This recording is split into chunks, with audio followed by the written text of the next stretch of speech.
do casamento. Capítulo I. Disposições gerais. Art. 1511. O casamento estabelece comunhão plena de vida, com base na igualdade de direitos e deveres dos cônjuges. Art. 1512.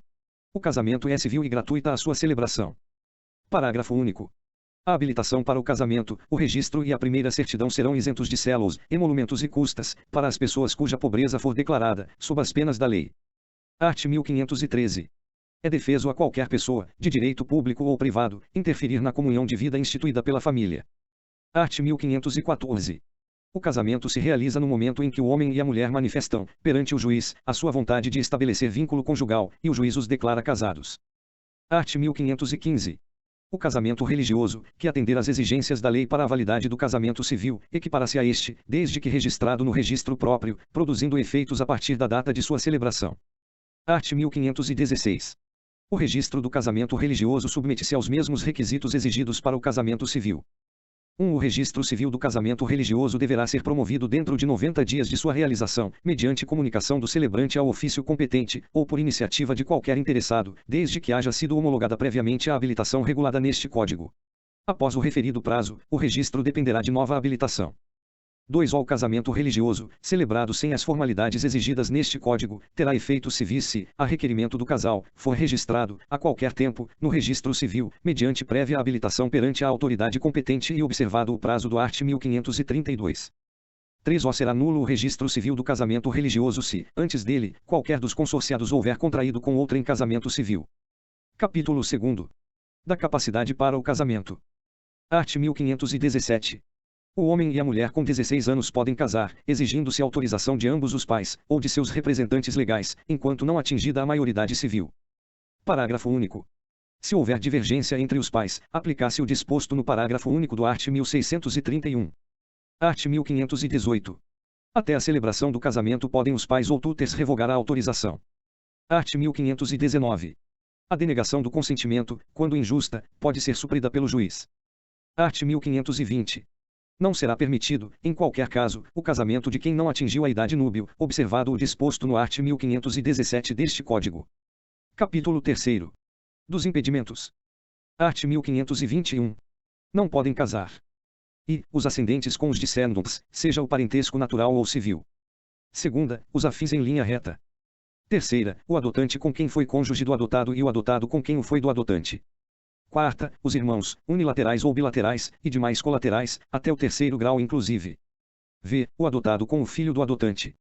6. As pessoas casadas. 7. O cônjuge sobrevivente com o condenado por homicídio ou tentativa de homicídio contra o seu consorte. Art. 1522. Os impedimentos podem ser opostos, até o momento da celebração do casamento, por qualquer pessoa capaz. Parágrafo único. Se o juiz, ou o oficial de registro, tiver conhecimento da existência de algum impedimento, será obrigado a declará-lo. Capítulo 4. Das causas suspensivas. Art. 1523. Não devem casar. E, o viúvo ou a viúva que tiver filho do cônjuge falecido, enquanto não fizer inventário dos bens do casal e der partilha aos herdeiros. 2. A viúva, ou a mulher cujo casamento se desfez por ser nulo ou ter sido anulado, até 10 meses depois do começo da viuvez, ou da dissolução da sociedade conjugal. 3. O divorciado, enquanto não houver sido homologada ou decidida a partilha dos bens do casal. 4. O tutor ou o curador e os seus descendentes, ascendentes, irmãos, cunhados ou sobrinhos, com a pessoa tutelada ou curatelada, enquanto não cessar a tutela ou curatela, e não estiverem saldadas as respectivas contas. Parágrafo único. É permitido aos nubentes solicitar ao juiz que não lhes sejam aplicadas as causas suspensivas previstas nos incisos I, 3ª e 4ª deste artigo, provando-se a inexistência de prejuízo, respectivamente, para o herdeiro, para o ex-cônjuge e para a pessoa tutelada ou curatelada. No caso do inciso 2º, a nubente deverá provar nascimento de filho, ou inexistência de gravidez, na fluência do prazo. Art. 1524. As causas suspensivas da celebração do casamento podem ser arguidas pelos parentes em linha reta de um dos nubentes, sejam consanguíneos ou afins, e pelos colaterais em 2º grau, sejam também consanguíneos ou afins. Capítulo V. Do processo de habilitação para o casamento. Art. 1525. O requerimento de habilitação para o casamento será firmado por ambos os nubentes, de próprio punho, ou, a seu pedido, por procurador, e deve ser instruído com os seguintes documentos. I. Certidão de nascimento ou documento equivalente. 2. Autorização por escrito das pessoas sob cuja dependência legal estiverem, ou ato judicial que a supra. Terceira, declaração de duas testemunhas maiores, parentes ou não, que atestem conhecê-los e afirmem não existir impedimento que os iniba de casar. Quarta, declaração do estado civil, do domicílio e da residência atual dos contraentes e de seus pais, se forem conhecidos. V. Certidão de óbito do cônjuge falecido, de sentença declaratória de nulidade ou de anulação de casamento, transitada em julgado, ou do registro da sentença de divórcio. Art. 1526. A habilitação será feita pessoalmente perante o oficial do Registro Civil, com a audiência do Ministério Público. Parágrafo único. Caso haja impugnação do oficial, do Ministério Público ou de terceiro, a habilitação será submetida ao juiz. Art. 1527. Estando em ordem a documentação, o oficial extrairá o edital, que se afixará durante 15 dias nas circunscrições do Registro Civil de ambos os nubentes, e, obrigatoriamente, se publicará na imprensa local, se houver. Parágrafo único. A autoridade competente, havendo urgência, poderá dispensar a publicação. Art. 1528. É dever do oficial do registro esclarecer os nubentes a respeito dos fatos que podem ocasionar a invalidade do casamento, bem como sobre os diversos regimes de bens. Art. 1529. Tanto os impedimentos quanto as causas suspensivas serão opostos em declaração escrita e assinada, instruída com as provas do fato alegado, ou com a indicação do lugar onde possam ser obtidas. Art. 1530. O oficial do registro dará aos nubentes ou a seus representantes nota da oposição, indicando os fundamentos, as provas e o nome de quem a ofereceu. Parágrafo único. Podem os nubentes requerer prazo razoável para fazer prova contrária aos fatos alegados, e promover as ações civis e criminais contra o oponente de má-fé. Art. 1531. Cumpridas as formalidades dos arts. 1526 e 1527 e verificada a inexistência de fato obstativo, o oficial do registro extrairá o certificado de habilitação. Art. 1532. A eficácia da habilitação será de 90 dias, a contar da data em que foi extraído o certificado. Capítulo 6. Da celebração do casamento. Art. 1533. Celebrar-se-á o casamento, no dia, hora e lugar previamente designados pela autoridade que houver de presidir o ato, mediante petição dos contraentes, que se mostrem habilitados com a certidão do art. 1531. Art. 1534. A solenidade realizar-se-á na sede do cartório, com toda a publicidade, a portas abertas, presentes pelo menos duas testemunhas, parentes ou não dos contraentes, ou, querendo as partes e consentindo a autoridade celebrante, no outro edifício público ou particular. Quando o casamento for em edifício particular, ficará este de portas abertas durante o ato. 2. Serão 4 as testemunhas na hipótese do parágrafo anterior e se algum dos contraentes não souber ou não puder escrever. Art. 1535. Presentes os contraentes, em pessoa ou por procurador especial, juntamente com as testemunhas e o oficial do registro, o presidente do ato, ouvida aos nubentes a afirmação de que pretendem casar por livre e espontânea vontade, declarará efetuado o casamento, nestes termos de acordo com a vontade que ambos acabais de afirmar perante mim, de vos receberdes por marido e mulher, eu, em nome da lei, vos declaro casados. Art. 1536. Do casamento, logo depois de celebrado, lavrar-se-á o assento no livro de registro. No assento, assinado pelo presidente do ato, pelos cônjuges, as testemunhas, e o oficial do registro, serão exarados. E, os prenomes, sobrenomes, datas de nascimento, profissão, domicílio e residência atual dos cônjuges. Segunda, os prenomes, sobrenomes, datas de nascimento ou de morte, domicílio e residência atual dos pais. Terceira, o prenome e sobrenome do cônjuge precedente e a data da dissolução do casamento anterior. Quarta, a data da publicação dos proclamas e da celebração do casamento. V. A relação dos documentos apresentados ao oficial do registro. Sexta, o prenome, sobrenome, profissão, domicílio e residência atual das testemunhas. Sétima, o regime do casamento, com a declaração da data e do cartório em cujas notas foi lavrada a escritura antenupcial, quando o regime não for o da comunhão parcial, ou obrigatoriamente estabelecido. Art. 1537. O instrumento da autorização para casar transcrever-se-á integralmente na escritura antenupcial. Art. 1538. A celebração do casamento será imediatamente suspensa se algum dos contraentes I. Recusar a solene afirmação da sua vontade. Segunda, declarar que esta não é livre e espontânea. Terceira, manifestar-se arrependido. Parágrafo único. O nubente que, por algum dos fatos mencionados neste artigo, der causa à suspensão do ato, não será admitido a retratar-se no mesmo dia. Art. 1539. No caso de moléstia grave de um dos nubentes, o presidente do ato irá celebrá-lo onde se encontrar o impedido, sendo urgente, ainda que à noite, perante duas testemunhas que saibam ler e escrever. A falta ou impedimento da autoridade competente para presidir o casamento suprir-se-á por qualquer dos seus substitutos legais, e a do oficial do registro civil por outro ad hoc, nomeado pelo presidente do ato. 2. Ao termo avulso, lavrado pelo oficial ad hoc, será registrado no respectivo registro dentro em 5 dias, perante duas testemunhas, ficando arquivado. Art. 1540. Quando algum dos contraentes estiver em iminente risco de vida, não obtendo a presença da autoridade a qual incumba presidir o ato, nem a de seu substituto, poderá o casamento ser celebrado na presença de 6 testemunhas, que com os nubentes não tenham parentesco em linha reta, ou, na colateral, até segundo grau. Art. 1541. Realizado o casamento, devem as testemunhas comparecer perante a autoridade judicial mais próxima, dentro em 10 dias, pedindo que lhes tome por termo a declaração de I, que foram convocadas por parte do enfermo. Segunda, que este parecia em perigo de vida, mas em seu juízo. Terceira, que, em sua presença, declararam os contraentes, livre e espontaneamente, receber-se por marido e mulher. Autuado o pedido e tomadas as declarações, o juiz procederá às diligências necessárias para verificar se os contraentes podiam ter se habilitado, na forma ordinária, ouvidos os interessados que o requererem, dentro em 15 dias.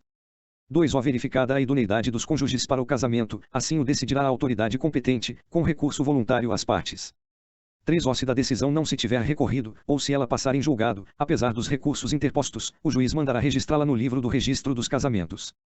4. Ao assento assim lavrado retrotrairá os efeitos do casamento, quanto ao estado dos cônjuges, a data da celebração. 5. Serão dispensadas as formalidades deste e do artigo antecedente, se o enfermo convalescer e puder ratificar o casamento na presença da autoridade competente e do oficial do registro. Art. 1542. O casamento pode celebrar-se mediante procuração, por instrumento público, com poderes especiais. A revogação do mandato não necessita chegar ao conhecimento do mandatário, mas, celebrado o casamento sem que o mandatário ou outro contraente tivessem ciência da revogação, responderá o mandante por perdas e danos. 2. O nubente que não estiver em iminente risco de vida poderá fazer-se representar no casamento num culpativo. 3. A eficácia do mandato não ultrapassará 90 dias. 4. Só por instrumento público se poderá revogar o mandato. Capítulo 7. Das provas do casamento. Art. 1543. O casamento celebrado no Brasil prova-se pela certidão do registro. Parágrafo único. Justificada a falta ou perda do registro civil, é admissível qualquer outra espécie de prova. Art. 1544. O casamento de brasileiro, celebrado no estrangeiro, perante as respectivas autoridades ou os cônsules brasileiros, deverá ser registrado em 180 dias, a contar da volta de um ou de ambos os cônjuges ao Brasil, no cartório do respectivo domicílio, ou, em sua falta, no ofício da capital do estado em que passarem a residir. Art. 1545. O casamento de pessoas que, na posse do estado de casadas, não possam manifestar vontade, ou tenham falecido, não se pode contestar em prejuízo da prole comum, salvo mediante certidão do registro civil que prove que já era casada alguma delas, quando contraiu o casamento impugnado. Art. 1546. Quando a prova da celebração legal do casamento resultar de processo judicial, o registro da sentença no livro do registro civil produzirá, tanto no que toca aos cônjuges como no que respeita aos filhos, todos os efeitos civis desde a data do casamento. Art. 1547. Na dúvida entre as provas favoráveis e contrárias, julgar-se-á pelo casamento, se os cônjuges, cujo casamento se impugna, viverem ou tiverem vivido na posse do estado de casados. Capítulo 8. Da invalidade do casamento. Art. 1548. É nulo o casamento contraído. Segunda, por infringência de impedimento. Art. 1549. A decretação de nulidade de casamento, pelos motivos previstos no artigo antecedente, pode ser promovida mediante ação direta, por qualquer interessado, ou pelo Ministério Público. Art. 1550. É anulável o casamento. I. De quem não completou a idade mínima para casar. Segunda, do menor em idade núbil, quando não autorizado por seu representante legal. Terceira, por vício da vontade, nos termos dos arts.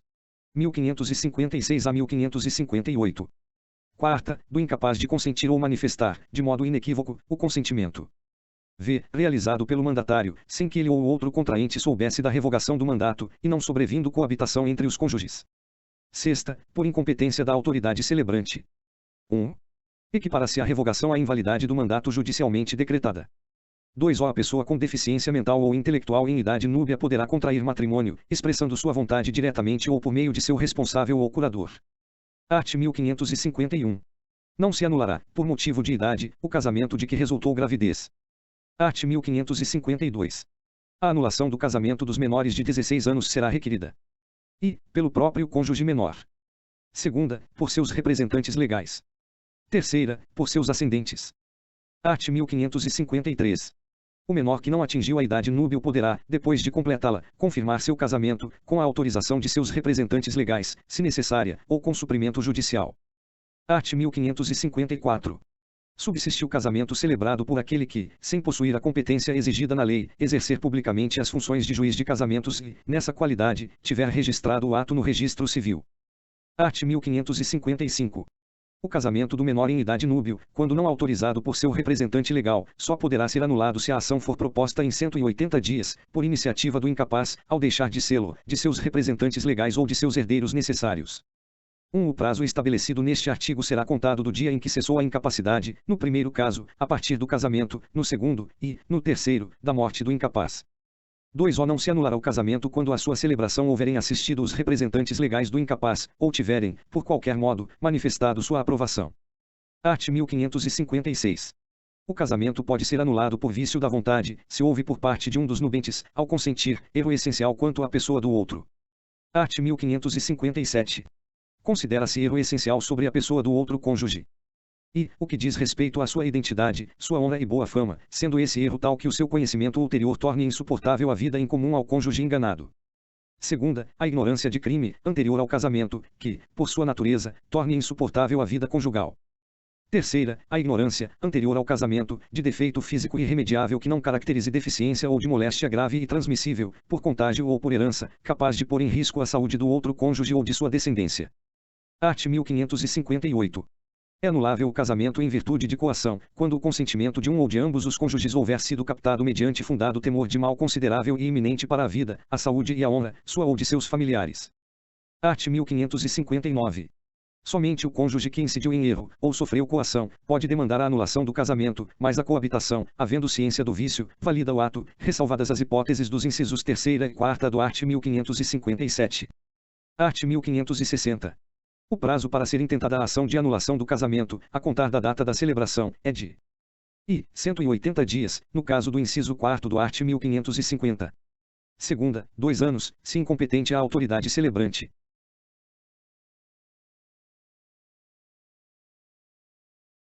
Quarta, 4 anos, se houver coação. Extingue-se, em 180 dias, o direito de anular o casamento dos menores de 16 anos, contado o prazo para o menor do dia em que perfez essa idade, e da data do casamento, para seus representantes legais ou ascendentes. 2. Na hipótese do inciso V do art. 1550, o prazo para anulação do casamento é de 180 dias, a partir da data em que o mandante tiver conhecimento da celebração. Art. 1561. Embora anulável ou mesmo nulo, se contraído de boa-fé por ambos os cônjuges, o casamento, em relação a estes como aos filhos, produz todos os efeitos até o dia da sentença anulatória. Se um dos cônjuges estava de boa-fé ao celebrar o casamento, os seus efeitos civis só a ele e aos filhos aproveitarão. 2. Se ambos os cônjuges estavam de má-fé ao celebrar o casamento, os seus efeitos civis só aos filhos aproveitarão. Art. 1562. Antes de mover a ação de nulidade do casamento, a de anulação, a de separação judicial, a de divórcio direto ou a de dissolução de união estável, poderá requerer a parte, comprovando sua necessidade, a separação de corpos, que será concedida pelo juiz com a possível brevidade. Art. 1563. A sentença que decretar a nulidade do casamento retroagirá a data da sua celebração, sem prejudicar a aquisição de direitos, a título oneroso, por terceiros de boa-fé, nem a resultante de sentença transitada em julgado. Art. 1564. Quando o casamento for anulado por culpa de um dos cônjuges, este incorrerá na perda de todas as vantagens havidas do cônjuge inocente. Segunda, na obrigação de cumprir as promessas que lhe fez no contrato antenupcial. Capítulo 9. Da eficácia do casamento. Art. 1565. Pelo casamento, homem e mulher assumem mutuamente a condição de consortes, companheiros e responsáveis pelos encargos da família. Qualquer dos nubentes, querendo, poderá acrescer ao seu o sobrenome do outro. 2. O planejamento familiar é de livre decisão do casal, competindo ao Estado propiciar recursos educacionais e financeiros para o exercício desse direito, vedado qualquer tipo de coerção por parte de instituições privadas ou públicas. Art. 1566. São deveres de ambos os cônjuges. Fidelidade recíproca. Segunda, vida em comum, no domicílio conjugal. Terceira, mútua assistência. Quarta, sustento, guarda e educação dos filhos. Respeito e consideração mútuos. Art. 1567. A direção da sociedade conjugal será exercida, em colaboração, pelo marido e pela mulher, sempre no interesse do casal e dos filhos. Parágrafo único. Havendo divergência, qualquer dos cônjuges poderá recorrer ao juiz, que decidirá tendo em consideração aqueles interesses. Art. 1568. Os cônjuges são obrigados a concorrer, na proporção de seus bens e dos rendimentos do trabalho, para o sustento da família e a educação dos filhos, qualquer que seja o regime patrimonial. Art. 1569. O domicílio do casal será escolhido por ambos os cônjuges, mas um e outro podem ausentar-se do domicílio conjugal para atender a encargos públicos, ao exercício de sua profissão, ou a interesses particulares relevantes. Art. 1570. Se qualquer dos cônjuges estiver em lugar remoto ou não sabido, encarcerado por mais de 180 dias, interditado judicialmente ou privado, episodicamente, de consciência, em virtude de enfermidade ou de acidente, o outro exercerá com exclusividade a direção da família, cabendo-lhe a administração dos bens. Capítulo X. Da dissolução da sociedade e do vínculo conjugal. Art. 1571. A sociedade conjugal termina. I. Pela morte de um dos cônjuges. Segunda, pela nulidade ou anulação do casamento. Terceira, pela separação judicial. Quarta, pelo divórcio. O casamento válido só se dissolve pela morte de um dos cônjuges ou pelo divórcio, aplicando-se a presunção estabelecida neste Código quanto ao ausente. 2. O dissolvido o casamento pelo divórcio direto ou por conversão, o cônjuge poderá manter o nome de casado, salvo, no segundo caso, dispondo em contrário a sentença de separação judicial. Art. 1572. Qualquer dos cônjuges poderá propor a ação de separação judicial, imputando ao outro qualquer ato que importe grave violação dos deveres do casamento e torne insuportável a vida em comum. A separação judicial pode também ser pedida se um dos cônjuges provar ruptura da vida em comum há mais de um ano e a impossibilidade de sua reconstituição. 2. O cônjuge pode ainda pedir a separação judicial quando o outro estiver acometido de doença mental grave, manifestada após o casamento, que torne impossível a continuação da vida em comum, desde que, após uma duração de 2 anos, a enfermidade tenha sido reconhecida de cura improvável.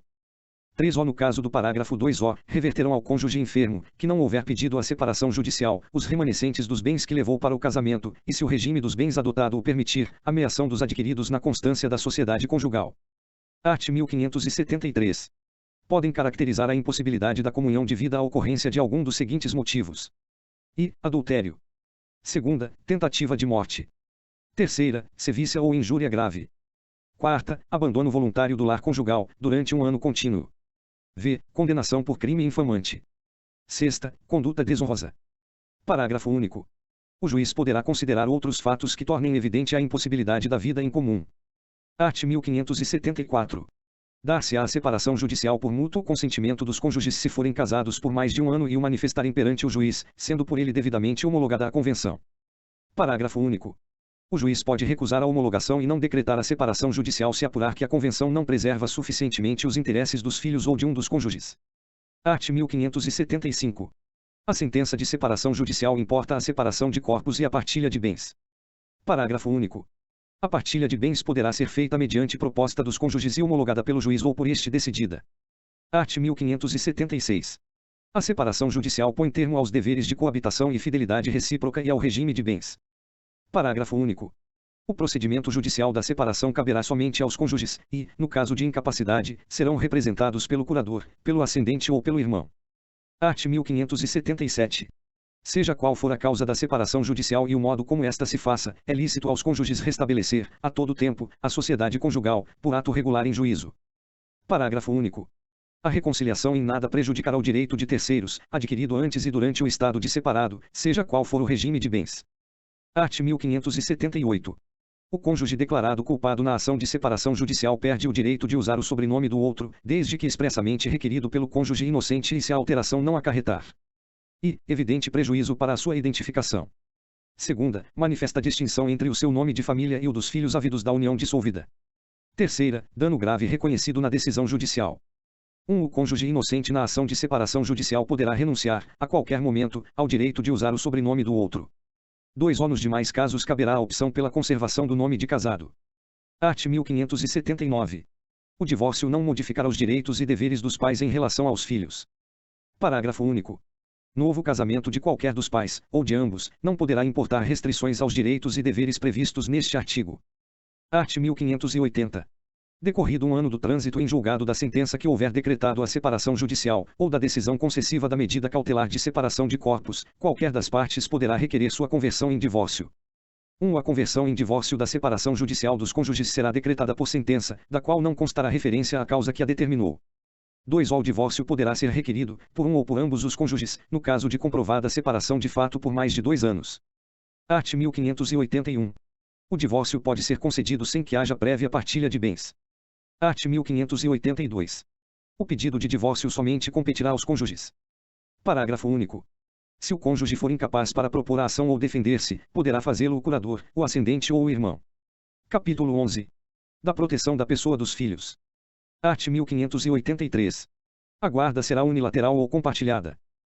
1. Compreende-se por guarda unilateral a atribuída a um só dos genitores ou a alguém que o substitua. Art. 1584, 5 e, por guarda compartilhada a responsabilização conjunta e o exercício de direitos e deveres do pai e da mãe que não vivam sob o mesmo teto, concernentes ao poder familiar dos filhos comuns. 2. Na guarda compartilhada, o tempo de convívio com os filhos deve ser dividido de forma equilibrada com a mãe e com o pai, sempre tendo em vista as condições fáticas e os interesses dos filhos. 3. Na guarda compartilhada, a cidade considerada base de moradia dos filhos será aquela que melhor atender aos interesses dos filhos. 5. A guarda unilateral obriga o pai ou a mãe que não a detenha a supervisionar os interesses dos filhos, e, para possibilitar tal supervisão, qualquer dos genitores sempre será parte legítima para solicitar informações ou prestação de contas, objetivas ou subjetivas, em assuntos ou situações que direta ou indiretamente afetem a saúde física e psicológica e a educação de seus filhos. Art. 1584. A guarda, unilateral ou compartilhada, poderá ser e requerida, por consenso, pelo pai e pela mãe, ou por qualquer deles, em ação autônoma de separação, de divórcio, de dissolução de união estável ou em medida cautelar. Segunda, decretada pelo juiz, em atenção a necessidades específicas do filho, ou em razão da distribuição de tempo necessário ao convívio deste com o pai e com a mãe.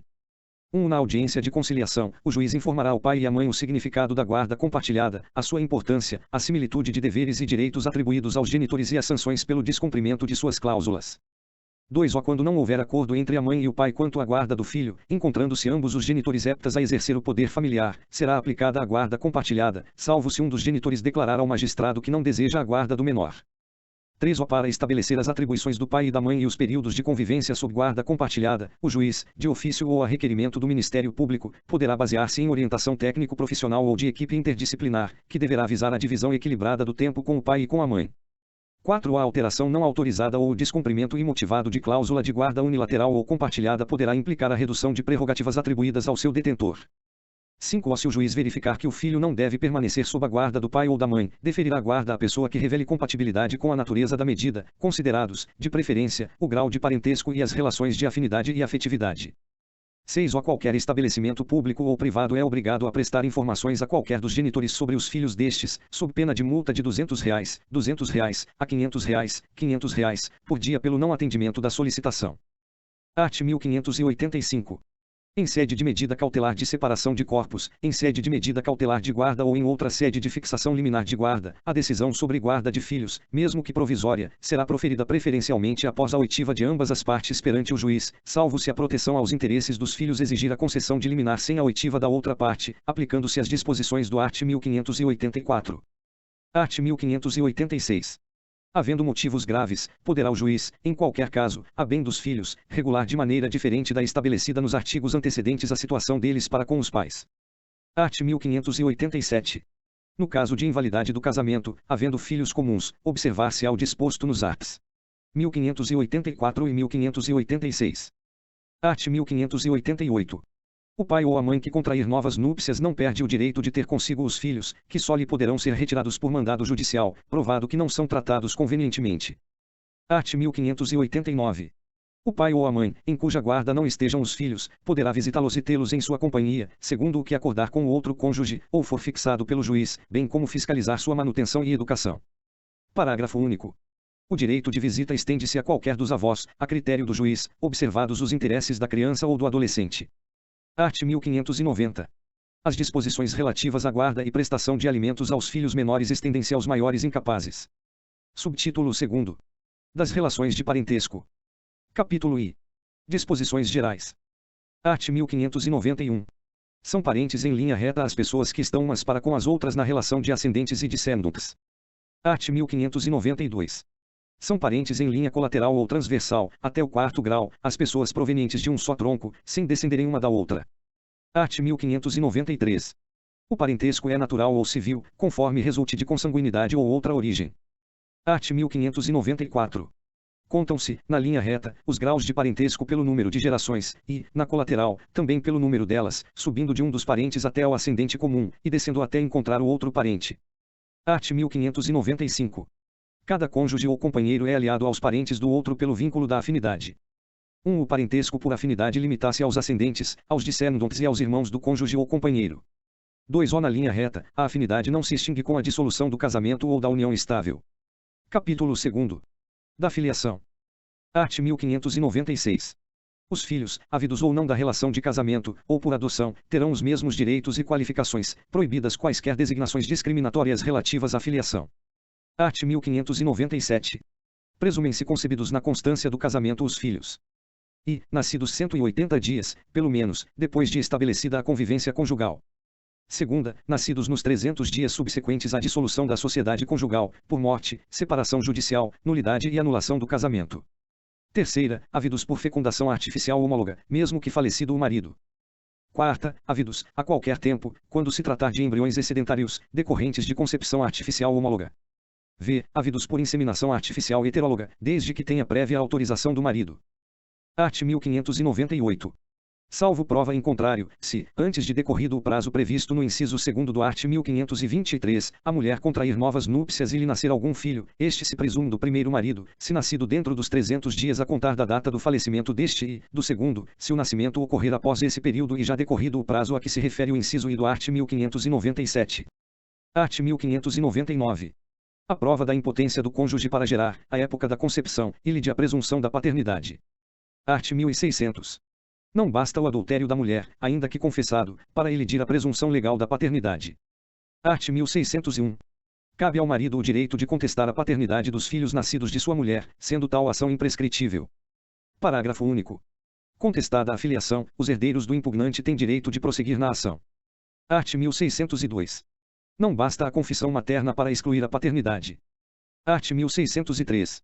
A filiação prova-se pela certidão do termo de nascimento registrada no registro civil.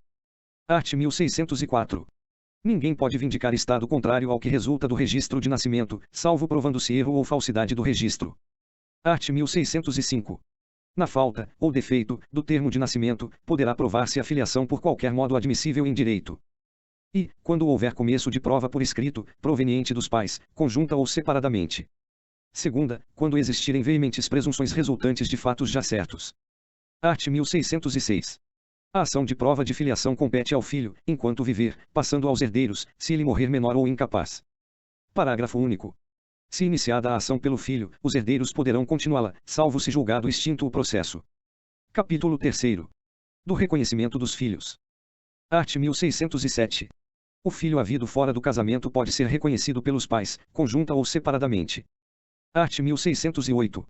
Quando a maternidade constar do termo do nascimento do filho, a mãe só poderá contestá-la, provando a falsidade do termo, ou das declarações nele contidas. Art. 1609. O reconhecimento dos filhos havidos fora do casamento é irrevogável e será feito. E, no registro do nascimento. Segunda, por escritura pública ou escrito particular, a ser arquivado em cartório.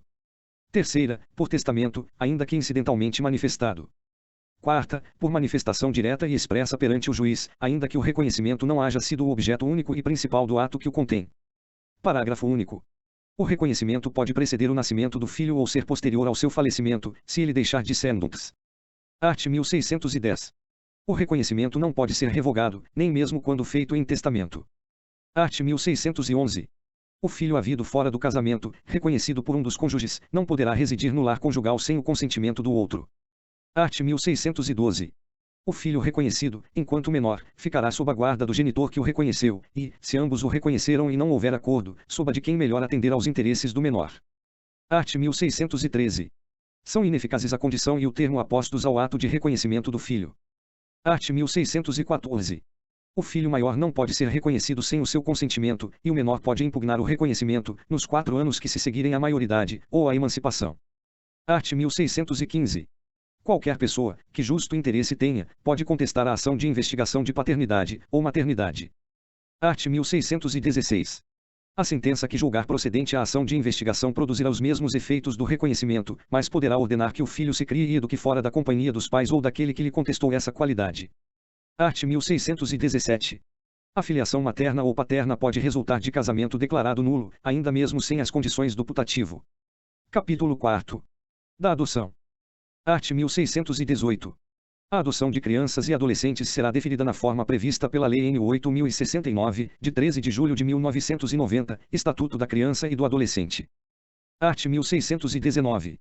A adoção de maiores de 18 anos dependerá da assistência efetiva do poder público e de sentença constitutiva, aplicando-se, no que couber, as regras gerais da Lei N. 8.069, de 13 de julho de 1990, Estatuto da Criança e do Adolescente. Capítulo V. Do Poder Familiar. Seção I. Disposições Gerais. Art. 1630. Os filhos estão sujeitos ao poder familiar, enquanto menores. Art. 1631. Durante o casamento e a união estável, compete o poder familiar aos pais, na falta ou impedimento de um deles, o outro o exercerá com exclusividade. Parágrafo único. Divergindo os pais quanto ao exercício do poder familiar, é assegurado a qualquer deles recorrer ao juiz para a solução do desacordo. Art. 1632. A separação judicial, o divórcio e a dissolução da união estável não alteram as relações entre pais e filhos senão quanto ao direito, que aos primeiros cabe, de terem em sua companhia os segundos. Art. 1633. O filho, não reconhecido pelo pai, fica sob poder familiar exclusivo da mãe, se a mãe não for conhecida ou capaz de exercê-lo, dar-se-á tutor ao menor. Seção 2ª. Do exercício do poder familiar. Art. 1634. Compete a ambos os pais, qualquer que seja a sua situação conjugal, o pleno exercício do poder familiar, que consiste em, quanto aos filhos, e dirigir-lhes a criação e a educação. Segunda, exercer a guarda unilateral ou compartilhada nos termos do art. 1584. Terceira, conceder-lhes ou negar-lhes consentimento para casarem. Quarta, conceder-lhes ou negar-lhes consentimento para viajarem ao exterior. V. Conceder-lhes ou negar-lhes consentimento para mudarem sua residência permanente para outro município.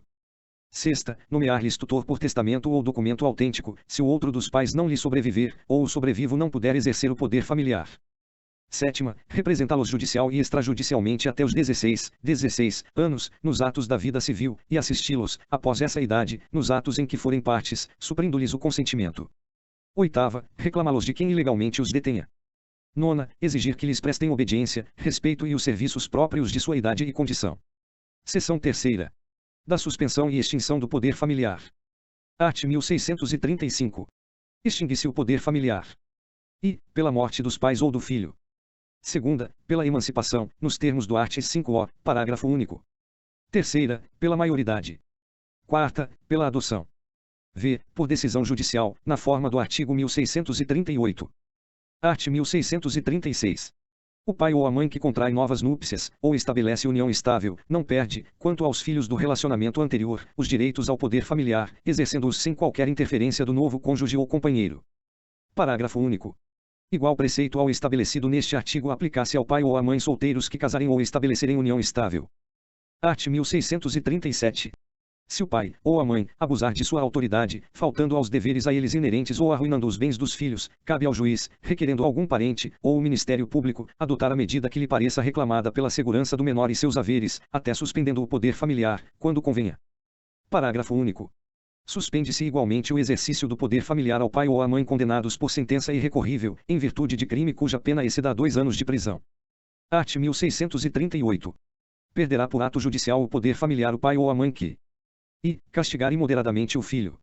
Segunda, deixar o filho em abandono. Terceira, praticar atos contrários à moral e aos bons costumes. Quarta, incidir, reiteradamente, nas faltas previstas no artigo antecedente. V. Entregar de forma irregular o filho a terceiros para fins de adoção. Parágrafo único. Perderá também por ato judicial o poder familiar aquele que I. Praticar contra outrem igualmente titular do mesmo poder familiar. A. Homicídio, feminicídio ou lesão corporal de natureza grave ou seguida de morte, quando se tratar de crime doloso envolvendo violência doméstica e familiar ou menosprezo ou discriminação à condição de mulher. B. Estupro ou outro crime contra a dignidade sexual sujeito à pena de reclusão.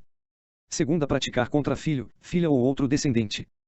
A. Homicídio, feminicídio ou lesão corporal de natureza grave ou seguida de morte, quando se tratar de crime doloso envolvendo violência doméstica e familiar ou menosprezo ou discriminação à condição de mulher.